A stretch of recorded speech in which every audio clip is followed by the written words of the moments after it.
कि हम पूजा के नाम पे किसी की नहीं करते हैं, केवल रब ताला की ही पूजा करते हैं। बाकी हर चीज़ के लिए रेस्पेक्ट है, जो सरकार का नियम है, सर आँखों है, सब कुछ है, परंतु पूजा नाम की चीज़, इबादत नाम की चीज़ केवल रब की करते हैं। ऐसे कुछ इसमें वंदे मातरम में शब्द है, उस शब्दों के लिए ऐतराज़ कहीं से होता है, सुप्रीम कोर्ट में चल रहा है, इसमें कोई लिखी छुपी की बात है नहीं। सुप्रीम कोर्ट का जो फैसला आएगा वो सर आँखों पे है, तो फिर भी हमने इनका कदर करते हैं, रेस्पेक्ट करते हैं सरकार का नियम का। परंतु जब तक ये स्पष्ट स्थिति नहीं होगी तब तक वंदे मातरम वाला, मतलब पूजा का चीज़ आती है ना, जो भी चीज़ पूजा है, नमन है, शीश झुकाना है, हम हमारे न वलियों के आगे झुकाते हैं, न माँ बाप के आगे भी सर नहीं झुकाते। ये हमारे धर्म में भी नहीं है, न इस्लाम के अंदर कहीं डिक्शनरी में नहीं है।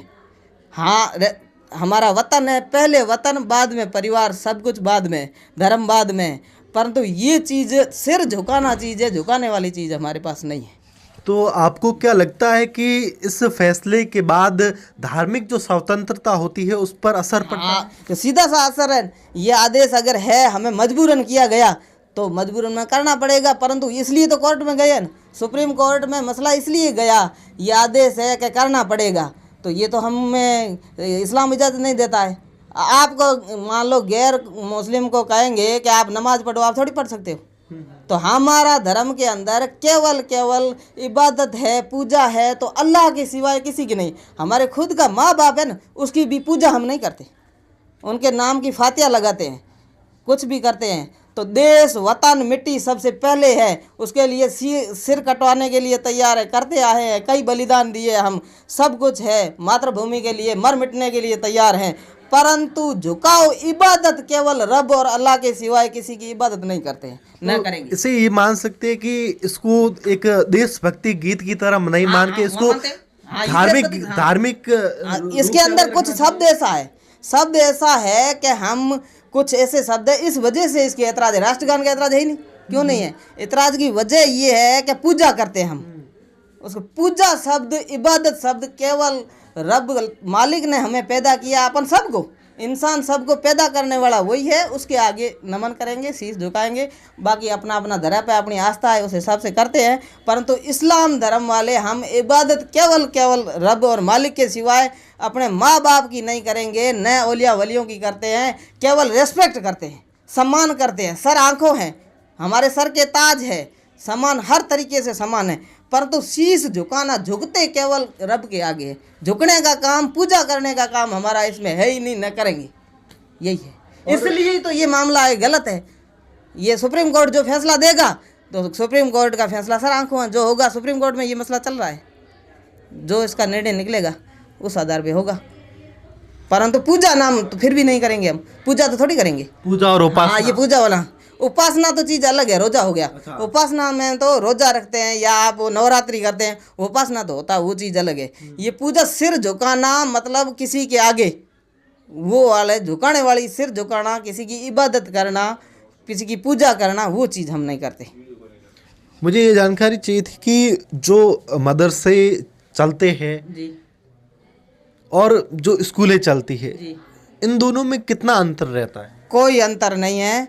जो सरकारी स्कूल की तर्ज पे है, मदरसा बोर्ड ने स्कूल दे रखी है, राजस्थान मदरसा बोर्ड की तरफ से, कि केवल इस्लामी ज्ञान के साथ साथ स्कूल के में भी बच्चे वंचित नहीं हो। हमारे मदरसे से निकलने वाले बच्चे आईएएस तक पहुँचे हैं, आईपीएस पहुँचे हैं, आरएसबी बने हैं, और अपने उसके हिसाब से जो सुविधा के अनुसार बच्चे पढ़ते हैं, सब कुछ है, सेम चीज़ है। बोर्ड के एग्ज़ाम होते हैं, स्कूल होती है, गवर्नमेंट की स्कूल है, गवर्नमेंट भी सुविधा हमें देती है। जो स्कूलों में सुविधा मिलती है वो मदरसों में भी मिलती है, पोशाक से लेकर, पुस्तक वितरण से लेकर, टीचरों से लेकर। हम टीचरों को मदरसा बोर्ड ने इंटरव्यू के तहत, पूरी सीधी भर्ती के तहत, केवल लिखित रिटन एग्ज़ाम नहीं हुआ, बाकी सारी प्रक्रिया स्कूल की तरह है, स्कूल की तरह चलते हैं, सब कुछ पालना करते हैं। परंतु रही बात, ये स्कूलों में भी ये अनिवार्य थोड़ी है, ये वंदे मातरम वाला यूं ही आदेश निकाला है, हम सम्मान करते हैं शिक्षा मंत्री जी का, सब कुछ है, परंतु किसी के ऊपर ये सांप्रदायिक स्वार्थ बिगाड़ने के लिए जो ये अलग से थोपा जाना, ये गलत है। अनिवार्य चीज़ है, वो करते हैं, करेंगे, परंतु ये चीज़ हमारी कोर्ट में चल रही है, तब तक कोर्ट का फैसला सुप्रीम कोर्ट का नहीं है, तब तक पूजा लायक, फिर भी बाद में पूजा तो हम करेंगे ही नहीं। कल के दिन कहोगे कोई मूर्ति रख के उसकी पूजा करो, हम पूजा थोड़ी करेंगे। तो ये कहना का इसमें शब्द ऐसे है कुछ, उस शब्द की हमारी निंदा है। टोटल पूरे राष्ट्रगीत की निंदा नहीं है हमारी, उसके से थोड़ा सा हमारे दिल में ठेस पहुंचती है कि अगर देश को चलाना है, राज्य को चलाना है, तो हमारी भी कदर किया जाए। हम भी नागरिक हैं, हम भी इस यहाँ के हैं, यहाँ से जन्म लिया है, यहाँ ही मरते हैं, लास्ट मिट्टी तक है। मिट्टी यही है हमारी, जीना मरना सब कुछ यही है। परंतु हमारा थोड़ा सा दिल को ठेस पहुंचती है। मजबूरन आप लोगों को कहो आप नमाज पढ़ो, ऐसा नहीं हो सकता, ये थोड़ा संभव नहीं है। अगर मजबूरन करेंगे तो होगा, तो वो सुप्रीम कोर्ट जो आदेश देगा उसकी हम पालना करनी पड़ेगी। मुझे बताइए, बाकी अजमेर बोर्ड की जब बात आती है तो वहाँ पर पहले जो राष्ट्रगान गीत, उसके साथ साथ कई स्कूलों में वहाँ पर गायत्री मंत्र जो है जो पढ़ाए जाते हैं। बाकी आपके अगर इस्लाम की बात करें या मदरसे की बात करें तो आपके यहाँ कौन सा जो गीत होता है या फिर? हाँ, वो प्रार्थना होती है हमारे भी, लब पे आती है दुआ। बाकी राष्ट्रगान साथ पे होता है, वो अपनी अपनी आस्था है, जैसे भी है। जैसे अपना आप इसकी 2 पंक्तियाँ मुझे सुना पाएंगे? हाँ, लब पे आती है दुआ तमन्ना बन के हमारी, ये वाली है हमारे पढ़ते हैं। सारे जहाँ से अच्छा हिंदुस्तान, ये भी हम चलाते हैं। जो भी कुल मिला के इसमें हमारे ये है, किसी की भगवान के रब के सिवाय किसी की इबादत, किसी की पूजा, ऐसा उच्चारण वाला कोई शब्द हो वो हम नहीं यूज करते। दूसरी बात कर ले, हम सरकारी स्कूल की बात करें, वहाँ पर लाइब्रेरी, लेबोरेटरी, कंप्यूटर कक्ष, खेल कूद के लिए सारा सामान हर तरीके से पहुँचाया जाता है। क्या मदरसा में भी सरकार की तरफ से ये चीज़ें पहुँचती हैं? हाँ, धीरे धीरे सब कुछ होगा। मदरसे में कंप्यूटर लैब अभी तक बनी नहीं है, कंप्यूटर कहीं कहीं वितरण हुए हैं, पुस्तकें मिलती है और टीचरों की व्यवस्था है। खेल कूद का इतना पे तो जगह भी नहीं है, कम कम जगह है, कहीं पे भी कक्ष भी मिले हैं। बाकी जो अपने फंडिंग के हिसाब से जो गवर्नमेंट का बजट है, बजट के हिसाब से देते हैं और हम ले ही भी रहे हैं, बजट देते हैं बाकायदा, ऐसी बात नहीं है। राजस्थान मदरसा बोर्ड रजिस्ट्रेशन मदरसा है, उस हर मदरसों में सुविधा मिलती है, किसी में कम मिलती है, किसी में ज़्यादा मिलती है। वो जैसे स्कूलों में ही है, जो पहुंच के हिसाब से पहुंचा देते हैं, जैसी स्थिति है उस हिसाब से दे रहे हैं।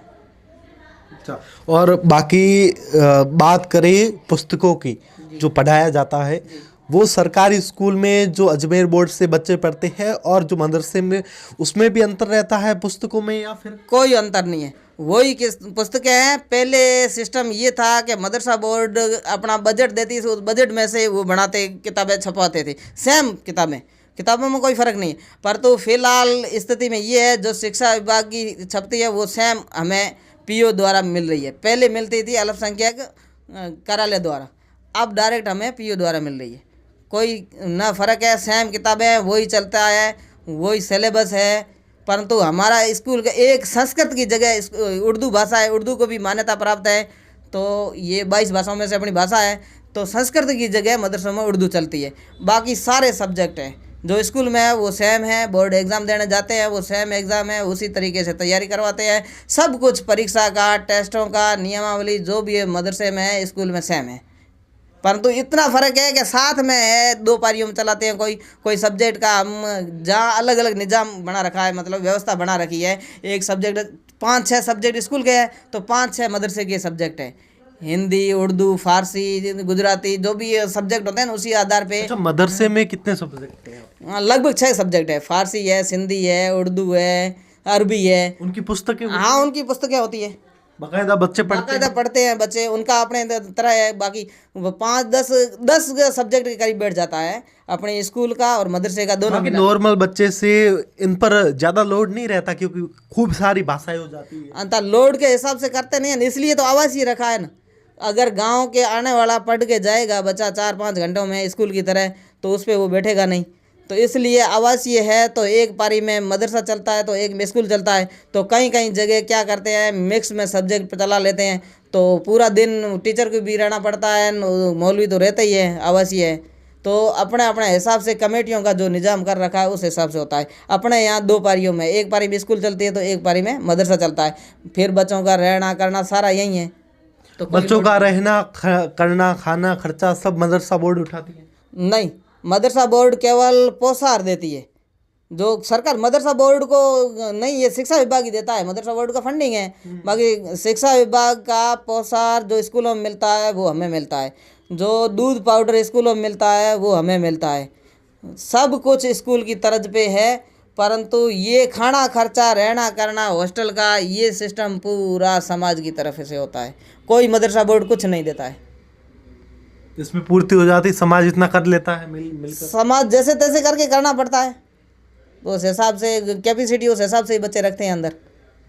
ये हमारा 40% वो निकालना पड़ता है जकात, 2.5% होता है, 40,000 पे एक मतलब 1,000 रुपये, 2.5% जकात होती है हमारी इनकम की।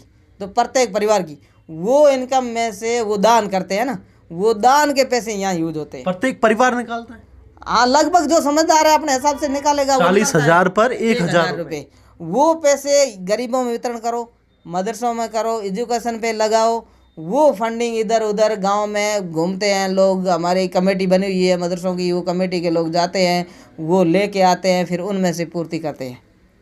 कभी ऊपर कर्ज रहता है तो अगले साल, ये हर टाइम देते नहीं है। और रमजानों का महीना होता है रोज़ा का, वो रोज़ों के महीने के अंदर ये चंदा होता है, वो चंदा लेके आते हैं, फिर चलाते हैं, फिर किसी दुकान का, किसी का, जिसके फंडिंग जिस हिसाब से लाते हैं सामान, वो फिर उसके ऊपर कर्ज टाइप रहता है। फिर अगला रमज़ान आएगा उसको दिखाते हैं, जैसे 2-4 लाख रुपए पूरा हो गया चंदा और खर्चा आ गया 5-7 लाख, तो 3-4 लाख किसी दुकान का, किराने वाले का बाकी है, तो किसी सब्जी वाले का बाकी है, किसी दूध वाले का बाकी है, तो उस हिसाब से उनको आगे से आगे करेंगे।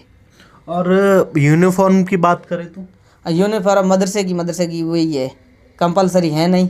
जो बच्चों की गुंजाइश है, गरीब बच्चे हैं, गांव से आए हैं, बाकी तो जो नमाज भी वगैरह पढ़नी है, जो हमारे उसके शर्त है, टोपी वगैरह सेट ढंका हुआ होना चाहिए, वो ड्रेसें हैं। स्कूल की ड्रेस अलग से कोड हमने नहीं बनाया। स्कूल समय में भी बीच में हमें यूनिफॉर्म मिला था, वो तब चला था, वो 5-6 महीने चले, बच्चों को फट गए, स्कूल टाइम पहनते थे। बाकी अब डबल ड्रेस हैं बच्चों के, पेरेंट्स के लिए थोड़े नामुमकिन है, इसलिए बाकी अनिवार्य है नहीं ड्रेस। और बाकी बात कर ले बच्चों का रहना करना, तो बाकी सभी, हाँ, वो सारा समाज की तरफ से है। बाकी पोसार का हेल्प मिल जाती है, दोपहर में जो पोसार बनता है, उस पोसार में तो 100 ग्राम 150 ग्राम में, आप भी जानते हो, सरकार भी जानती है, ठीक है, ये हेल्प है। 100 ग्राम में कोई बच्चा फुल पेट नहीं भर पाता, 150 ग्राम नहीं भर पाता है, वो भी है पोसार का। साथ में हमारा चंदे वाला है, वो खाना बनता है, रसोई रखा हुआ है, रसोई का वो पोसार की हेल्प वाला वो पेमेंट थोड़ा मिल जाता है, तो 2100-2200 रुपये मिलते हैं। 2100-2200 में कौन आता है, कोई रसोई नहीं आता है, तो रसोई को 10-12 हज़ार रुपये देने पड़ते हैं, तो वो भी चंदे में देते हैं। खाना वो पोसार वाला भी साथ में चलाते हैं, उसका थोड़ा साइड हेल्प पोसार हो गई, बाकी पूरा निर्भर चंदे पे ही है।